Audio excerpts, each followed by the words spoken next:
Welcome to this video on my Arduino Mega2560. It's been quite a while since I've touched it, and when I touched it I was using the mathematical program Octave, and with quite a bit of acoustics, electronics, and of course C language, no, not C language, Octave, because I was using Octave. However, now I want to go back to C, AVR-C, which means going back to Arduino, the environment of Arduino.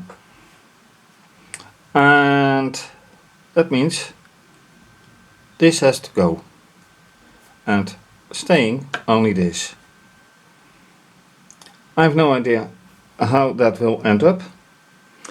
For starters, how do I know that it has succeeded? Yeah, well, that takes some electronics, so I guess I will not remove everything, but leave these two, or just one, which means one LED to limit the current, one resistor to limit the current, and one LED to show it's working. So let's get started. Alright, so I have removed everything else, just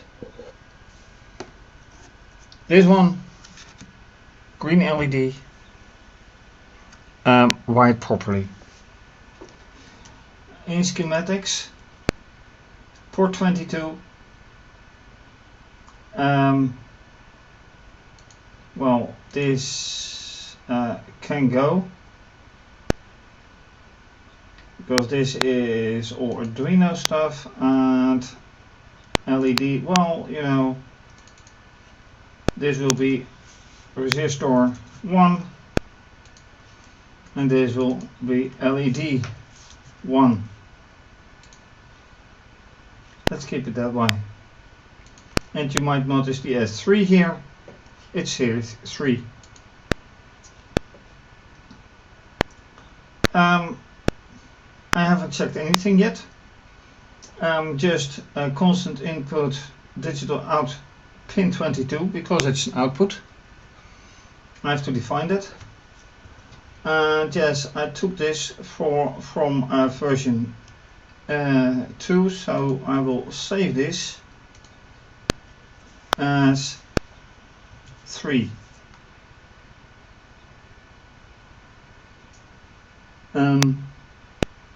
Yeah, series 3, version 3, I don't care.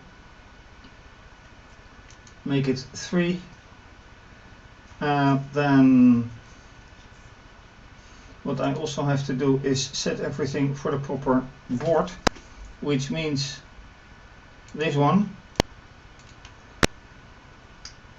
Port, well, it's not connected yet. Here it is connected, on the laptop side it isn't yet, but now it is.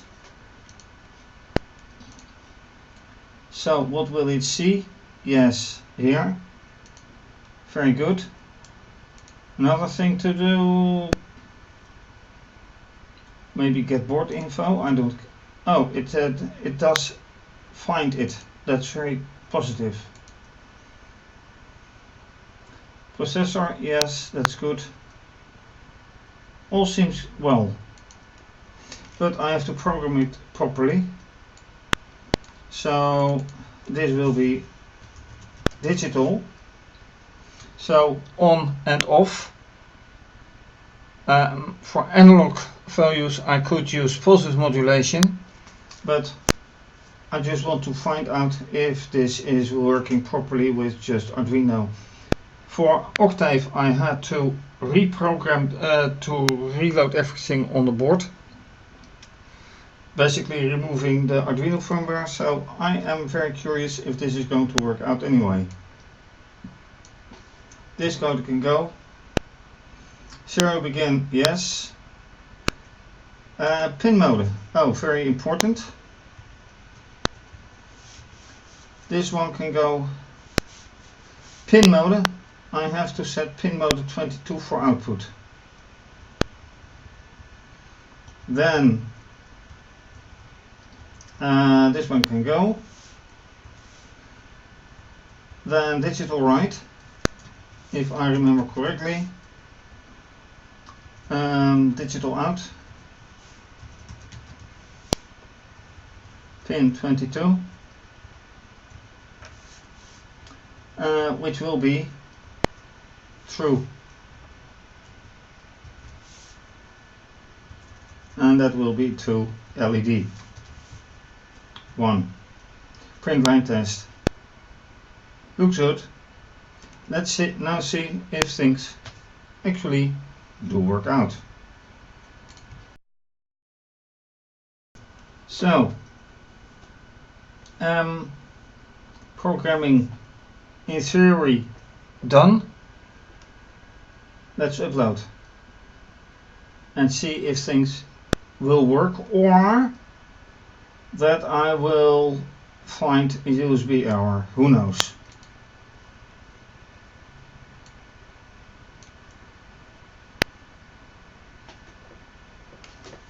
I'm getting 2 LEDs here.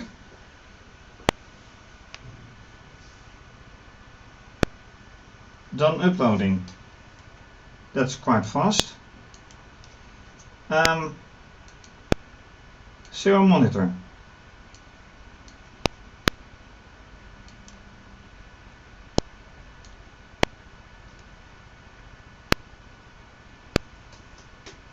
I did see something.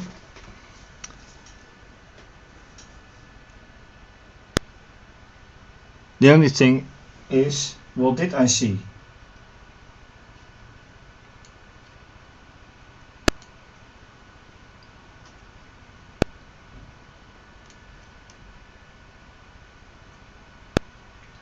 Okay. Delay of 1 second might be more appropriate.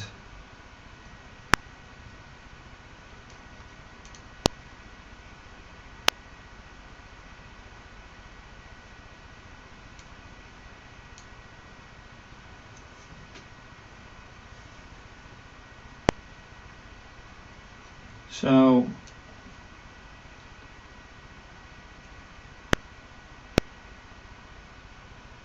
oh wait, this is yeah, okay.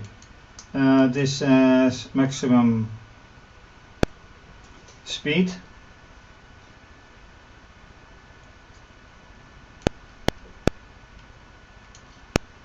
Clear output. If I go back to this one.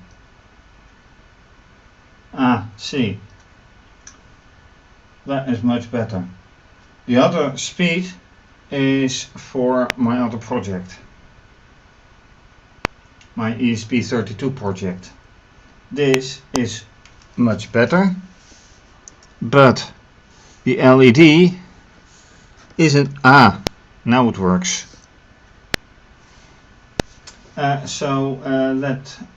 Let's have it blink.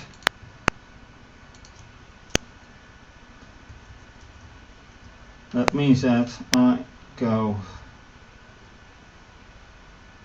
yeah, okay, copy, and after delay I paste, and I say false, and another delay, semicolon, we're talking C.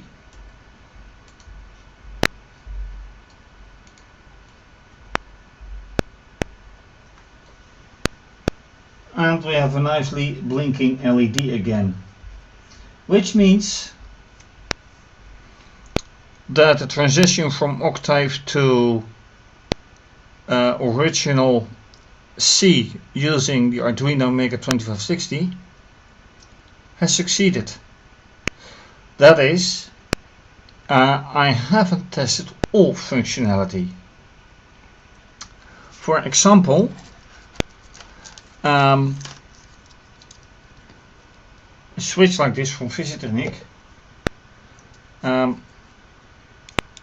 that should be attached to either one of these, A0 to A15, which are analog inputs, or either one of these or these, which are digitals. Well, more like these are digital inputs and these are digital inputs. So then I really do know if it is still working. But for now, this is a nice thing. And I want to keep it like this for now. So a successful transition from Octave back to AVR-C using a resistor and an LED. And yeah, I forgot to show the schematics, but those are very simple right now. Will be next time. I can use a stable 5 volts power supply, but since USB is also 5 volts and very stable, I've used this one. You may notice these wires. This one is ground from the board and this one is the 5 volts from the board as well. So no need to apply a separate power. And with these wires I make sure that all of the board has power and ground. For now, thanks for watching. If you like this video, please subscribe to my channel and give the video a thumbs up. Leave a comment or suggestion, very much appreciated. You can also follow me via Twitter and Instagram. Please show your support by making a donation via either PayPal or Wired. And you can also become a patron. More information is under this video or in the next short segment. For now, have a nice day. Bye bye.